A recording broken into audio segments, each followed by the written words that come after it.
Hi, I'm Catherine, the founder of the Only Consultant and Prisma Tax Group. I specialize in tax preparation and accounting for sex workers and creators of all kinds. Thank you for tuning into Cash Content Chaos, the podcast where money, entrepreneurship, and real life collide. Listen in to learn, laugh, and realize that you're not alone in figuring it all out. All right. Hello, everyone, and welcome back to another episode of Cash Content and Chaos with Catherine Studley. Today, I am in St. Petersburg, Florida, Fetish Convention, FetCon, and I am joined by John, aka Catsuit. Hi, it's a pleasure to be on your podcast. We've had such incredible conversations already. I think we should share one of our conversations with your wonderful viewers. I agree, and that's why we're here. So I first met you or saw hmm you, I guess, on Friday. I took an intro to bondage course, and, and you were the assistant. Oh, yes, I was. I had always followed Jewel Marceau as a fetish model for many, many years. And when I had her on my podcast, I said, I'd love to meet you someday. Got to meet her at a previous fetish con. And I said, Jewel, do you need a bottom for your class? And she said, yes. So this meta universe of me growing into my kink, wanting to be her because I identify as a damsel and I love to be captured, to be tied by the person that I always imagined being, was a very meta moment, but so beautiful. And Jewel and I have become really good friends. So it's a wonderful day for me as well. I love that. And you said it was your perfect day actually on Friday. Friday was my perfect day. I had amazing scenes. And for those who don't know what scenes are when two people get together and negotiate what they would like to do. Usually you have a top and you have a bottom. I've always been a bottom, and I got to play with somebody who I'd been waiting 4 years to play with. And the next day, I was able to have my podcast on the main stage so they could propose to their fiance on stage, and it was beautiful. And then I had an amazing scene with someone who I met here, who literally we engaged in a conversation. She said, I love your energy. And we had a scene that time stood still because we realized that it was about an hour and 45 minutes by the time we finished. I was like, oh my gosh, because we were in that moment. We were in that beautiful place that two people come together and feel. And that's the beautiful thing about what this world of kink is. People usually will say kinky sex. Sex doesn't have to be a part of it. It can be exchanging energy and the moment between two people. And that's what got me hooked. Very interesting. Love that. And that's what we've been taking courses while we're here so we can better understand our clients. And that's what I've been collecting is that it's more of a headspace hmm and an energy exchange. More, I mean, it's also physical. Obviously, there's physical, but it's more of a headspace and an Right. experience. Can you speak to that? Absolutely. In kink, there's a thing called subspace. And it is when serotonin starts popping in your brain. It can be a little bit of a drunk feeling where your mind just releases. People talk about getting out of your head. It is the ultimate in getting out of your head. The first time I ever had a public scene, I was strapped down to a bondage table where I couldn't move. Somebody was doing something that could be considered sexual, but I didn't know what was going on. So I said, oh, sure, why not? And then I found clothespins in places that I'd never had clothespins placed before. But then when I came out of the scene, I started bawling. And the my top said, are you okay? Did I do something wrong? And I said, for the first time in a dozen years, I wasn't thinking of what I had done or what I have to do. I was in a moment, and I had not felt that being a sportscaster and a sports producer where you're always in deadline for 12 years. And I became addicted to finding that moment again. And that moment can be subspace. It can be just knowing that Kink is the world that exists when the rest of the world goes away when you're in it. Oh, like a deep meditation. Yes, very much so. And so I have had a long journey in kink, started when I was 3 years old watching Batman, and I have developed into someone who sees themselves as authentic. I was able to come out as my authentic self about, I want to say 3 years ago, and I started teaching a class called Kindness and Other Kinks, which next year will change its name to Being Authentically Kinky. And it's how to find your authenticity within this beautiful world.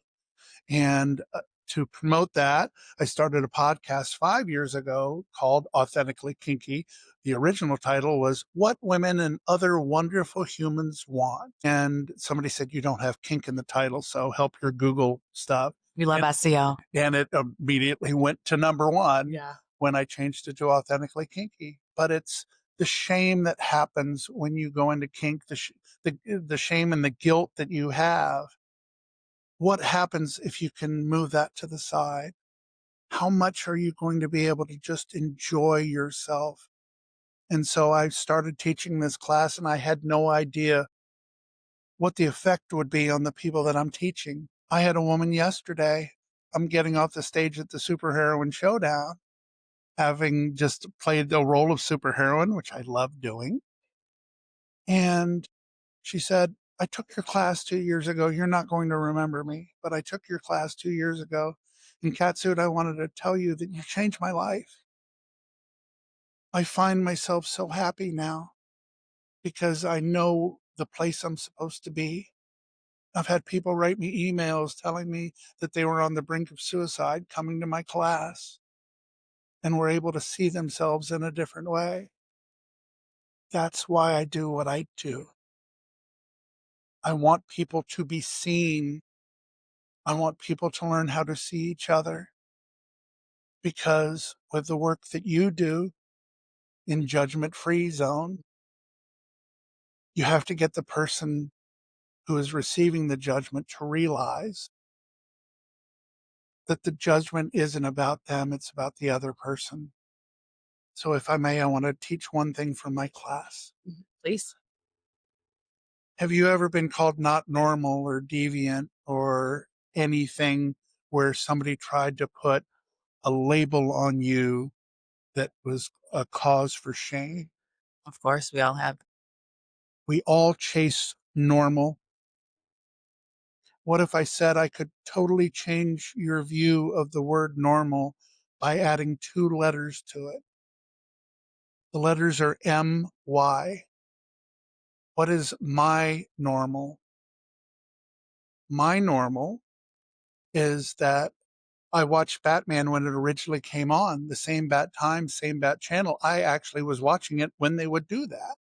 It was on ABC, Mhm. and I was obsessed with it at age 3. Then, when I went into puberty, I started having orgasms and not knowing what they were. I had no idea what was causing it because I hadn't been taught that or told that. Mhm.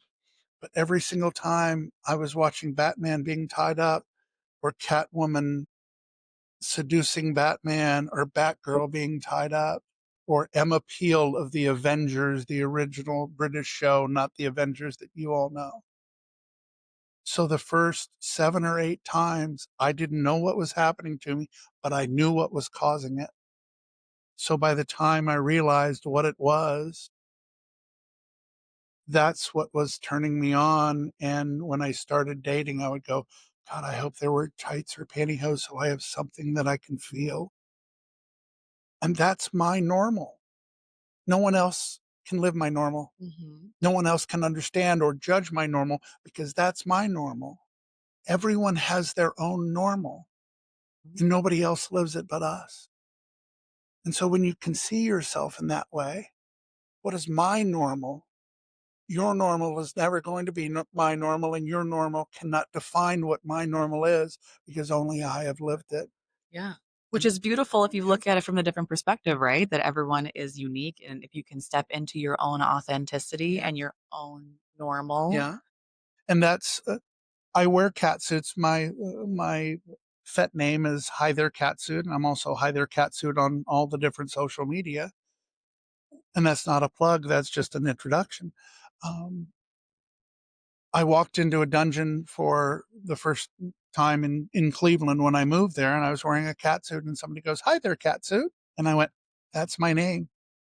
Because I was like Catsuit Fanatic TX or something. It's something that didn't make any sense. Little did I know it would end up becoming a brand, my podcast, my classes. And so I walked through this fetish con. It's my fourth year. My first year was right after COVID, and I didn't know anyone. I'd had some people on my show, but I didn't know anyone. And so I got introduced around. And now I go through the halls of Fetish Con and I can't go 10 or 15 feet without somebody saying catsuit or wanting to tell me their story. That speaks to your energy. I was one of those people. I chase you down the hall. I said, "Wait, I want to talk to you. You seem really interesting. Can we be friends? Wait." And for someone who was in an abusive marriage, who didn't feel loved, whose genuine desire is to be seen and to be loved, I want others to find that, so I teach it so they can. But every single class I teach myself. You're teaching a class today. I'm teaching a class today, my kindness and other kinks. It's not part 2, it's session 2, because every one of my classes is different. So when I talk to organizers, I always say I would like to teach 2 sections of the class. And the reason is it's not because I'm an important person who has a topic that needs to be taught twice, although I do believe it's a very important topic. But so many people will come to that first class and they'll say, "Oh my God, my friend needed this." Or, "Oh, I know somebody who needs to be here." So I teach the first class, and usually it's kind of a small group. And then the second class is so much bigger because people tell each other, "You need to go take this class because you will really find who you are." The original marketing line for my class was, "It's the class you have no idea why you're going to it until you get there and you realize that's exactly where you needed to be." And it speaks to people, as a lot of these classes do, though. As I've Yeah. been attending them, I mean, I'm watching people cry. It's resonating with people, and it's more than whips and chains. That's Yeah. not what's going on here. Like, Have you ever felt like tax season was designed to make you stressed? Let's face it, your income doesn't show up as tidy as a W 2. Instead, it's split between cash, apps, and constant fees. Whereas most accountants see this as chaos, I in fact know that it's my expertise. Here at The Only Consultant, we meet you where you are and transform confusion into clarity and confidence. The Only Consultant specializes in accounting for sex workers and creators. I designed this firm to turn tax season from panic to power, giving peace of mind to hustlers like you. We help you stay organized, feel confident, and remain in control of your money with judgment-free support and simple systems. We handle all the complicated stuff such as tax prep, bookkeeping, and compliance support so that you don't have to. The result? The feeling of empowerment that comes from being fully in control of your bag. You don't need to wait until April. You can go ahead and start today. Simply go to theonlyconsultant.com and book your consultation now, because peace of mind should be part of your hustle too. I jokingly talk about the fact that my record was a half box of Kleenex at a Kink convention. A lot of people use Kleenex for different things, but in my case, it is to wipe away tears. It is to allow people to finally discover who they've always wanted to be rather than someone has projected that on them. and I have found, we're working with clients all over adult and sex industry, but our kink clients are so gentle and kind and respectful and cognizant of boundaries and time limits. Like if I have a 25-minute call with someone at the 23-minute mark, Mhm.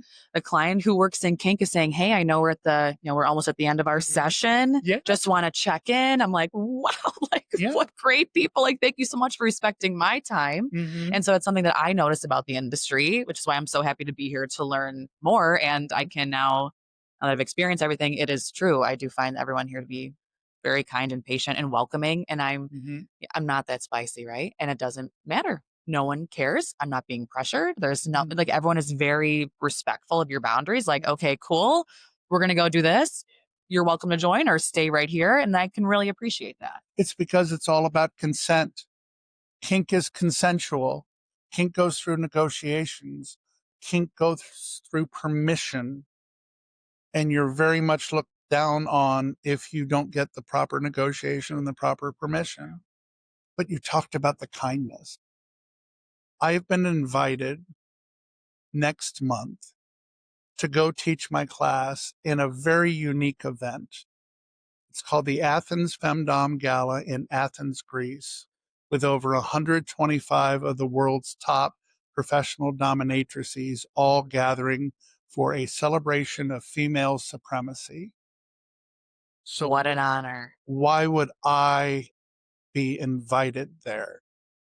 Number one, they wanted me to do the interviews because they used to interview each other and it would be, hi, how you doing? How you doing? And they know I would get really good answers out of them.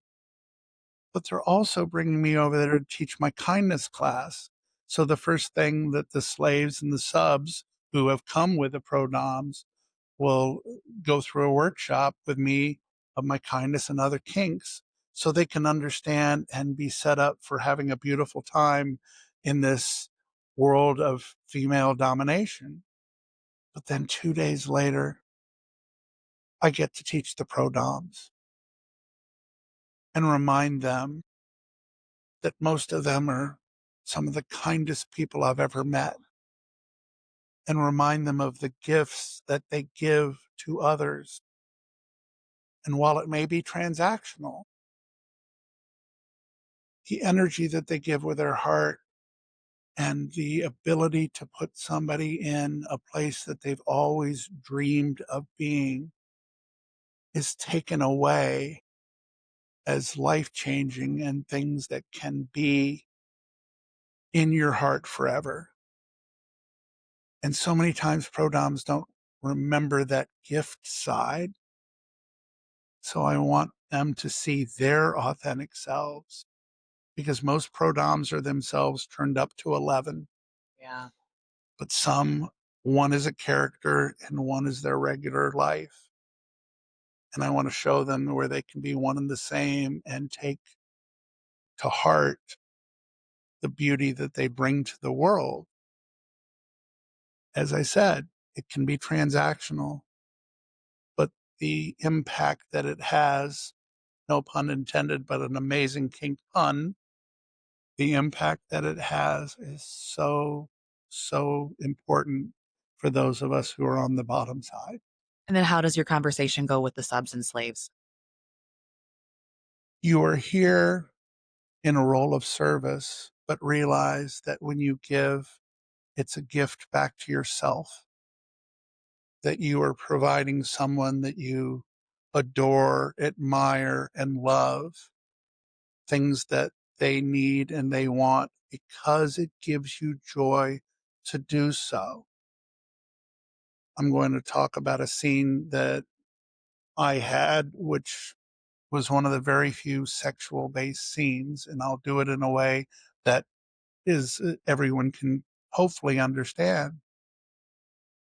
It was a scene where we were both wearing catsuits, and these catsuits have a real magical feeling when they touch each other because they slide over each other. So there's no friction. And so the top, who said, I don't want to be a top or bottom, just wanted to slide over my catsuit and my body and have us hold each other and hold each other down and let each other go. And the woman felt joy multiple times. At the end, they wanted me to feel joy, but I'm not sexually active to the point where I can instantly do it. Mhm.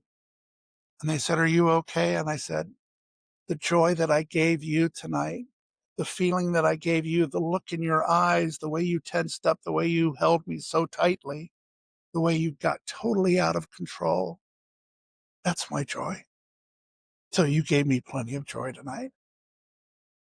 That's where it's an energetic exchange, Very truly, much right? So so. it's not sexual, or it can No, be sexual, but it can it's, be yeah. sexual.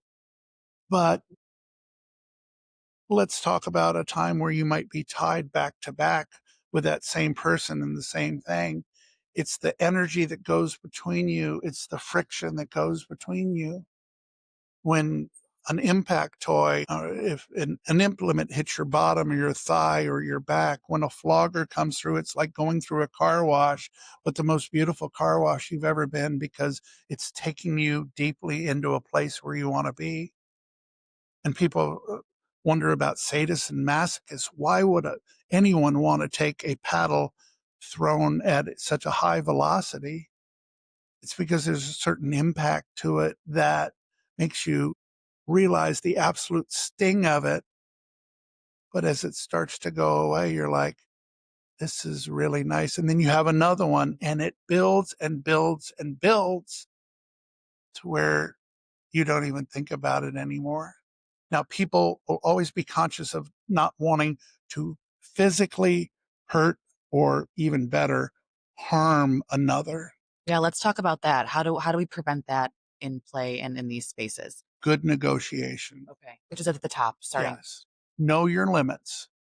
Know how much you can take. A good top, if they're going to do impact with you, will always give you a pain scale. 2 is like a warm up. You're feeling it, but it feels good. 6 is a mid level where it's a little bit of a challenge, but you can still take it, and you could do that all day long. But when you start getting up to an 8, it means you are severely challenged. And at any time you could say yellow, which means slow down, or I can't take that particular implement anymore. Or you can say red, which is a universal word in all of kink for stop what you're doing.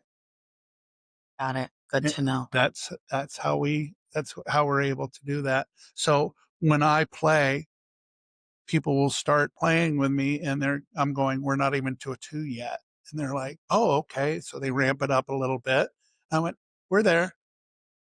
And then I said, I'll check in next to you when you get to a 6. And I'll go, 6, just in part of the conversation. Or if I'm gagged, I'll go, "Eh."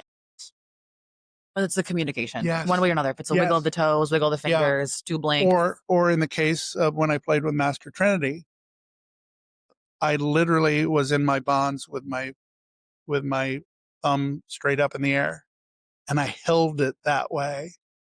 And that way they knew they could go harder with their impact, knowing that if I ever went like that, they'd slow down. Does tax season leave you anxious, sorting through receipts, or worried you've missed something important?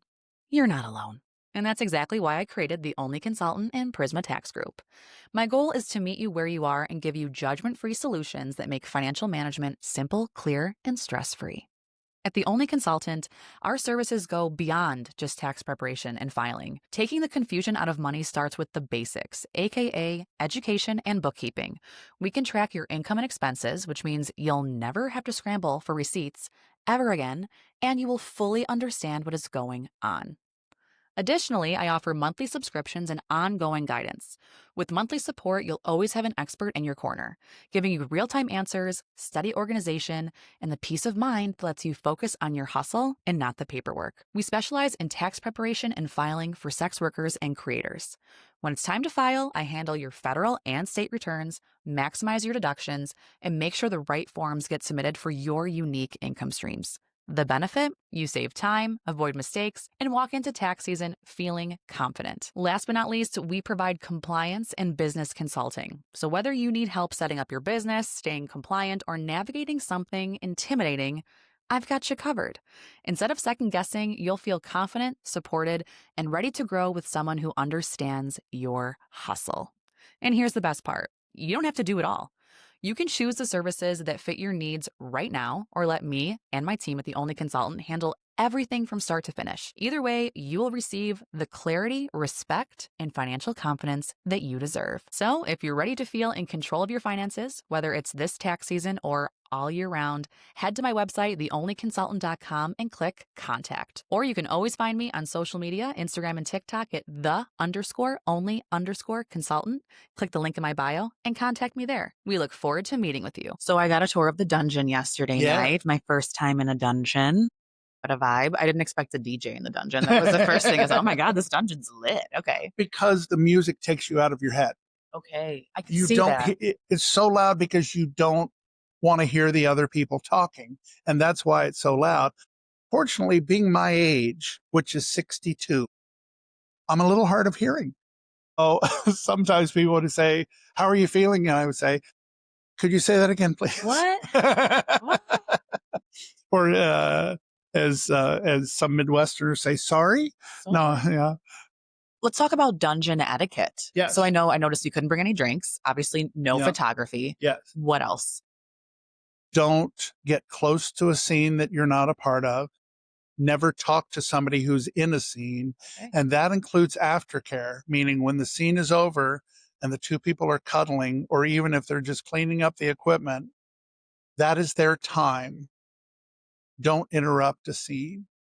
Um, I I think a space thing is very important. Sometimes people will accidentally find themselves hit by a flogger because they went too close to a scene. I was almost in the line of fire yesterday. Someone said, Yes. Catherine, let's just pull you over here. Thank you so much. Okay. Yeah.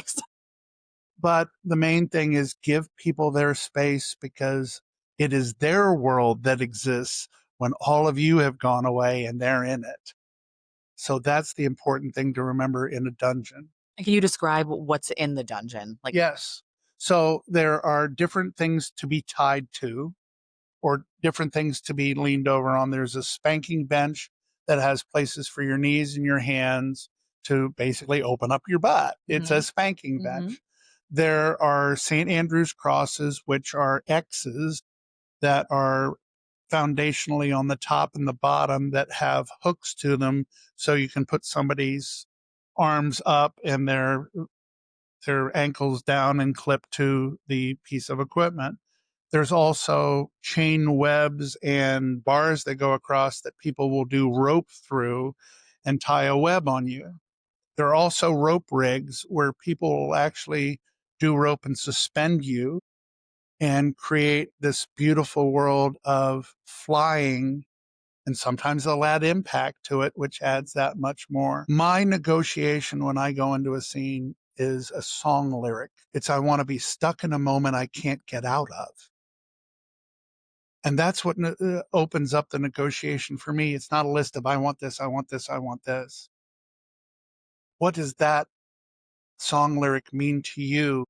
What are the things that you can come up with to help you understand what I might want? But I want to trust you because trust is the number one thing you give in this wonderful scene. Other things in a dungeon, there can be steel riggings, which again are to tie people to. Um, I think the most fun thing I've seen in a dungeon is a rope web that's on two sides, so two people can be facing each other while having impact, and you can be tied into this, and you can't get out, but you realize you're having a shared experience with the person right across from you. There's so many different kinds of dungeon equipment. There's so many amazing people that make dungeon equipment. I know some folks in Columbus. Barrick is somebody, Barak, makes amazing equipment. He has a thing called AIS Kink Labs, and he designs because he's been in the scene for so long. He designs new ways to allow people to get lost in the piece of equipment and how they're tied to it or how they're holding on to it. It's a science, it's For sure. architecture, it's beauty. And it's art. Yes, very much. There's layers to this. Yeah, very much. And so I always enjoy a good piece of equipment and um, how it makes you feel.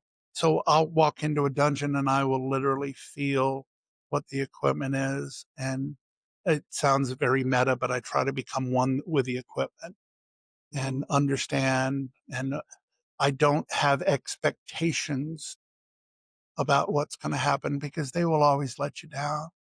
I have anticipations. Expectations are stories that have already been written with a period and an epilogue. Anticipations are all the possibilities are there and nothing's been written. Ooh, I think that's where we're going to leave it, everyone. That's a good one. Yeah. Hi there, Catsuit. Thank you so much for this impromptu conversation. I appreciate your time. I'm so happy I chased you down the hall to meet you, and I can't wait for your kindness in Kink class. And I'm looking forward to having you on my podcast, which is Authentically Kinky, available on YouTube and Spotify as the major ones, but you can find it elsewhere. And it's over 350 episodes of interviews with people in the kink and fetish community, educators, pro doms, content creators, and everyday people. And it's my pride and joy. We'll be sure to check it out. It sounds like a great place to start if you have any curiosity about kink, a very safe podcast to start with. So that's all, folks. Have a good one. Thanks for listening to Cash Content and Chaos. If you had fun, be sure to subscribe, leave a review, and share this episode with someone who would love it too. Don't forget to follow me on Instagram at TikTok at the_only_consultant.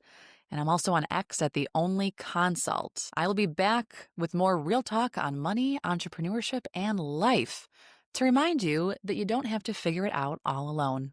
Be well, guys.